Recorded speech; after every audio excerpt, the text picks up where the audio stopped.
WRAL News, coverage you can count on.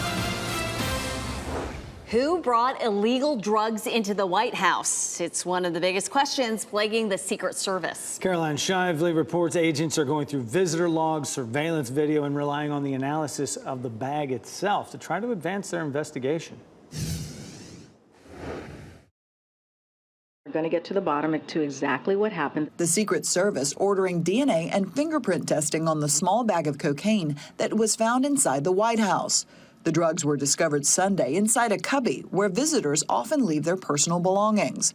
President Biden and his family were at Camp David at the time. The White House now checking visitor logs, while pointing out the drugs were found in a heavily traveled lobby area. West Wing visitors come through this particular area. President Biden ignoring a question about the discovery in the Oval Office Wednesday.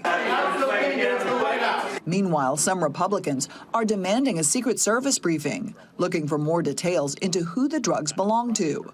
Arkansas Senator Tom Cotton sending a letter to the Secret Service asking for answers, saying, quote, "If the White House complex is not secure, Congress needs to know the details, as well as your plan to correct any security flaws."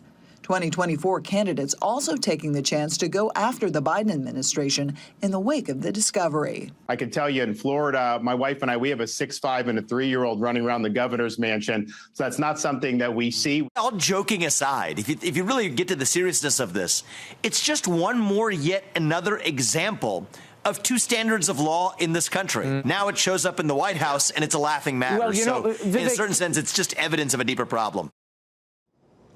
This is Caroline Shively reporting. Politico says a law enforcement source suggests it'll be difficult even with surveillance cameras to determine who the drugs belong to.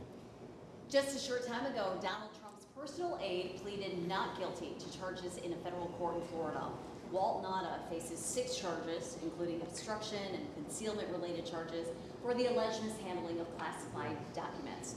Nauta served as a military valet in the White House and traveled with Trump when he left office. He eventually took the role of Trump's personal aide.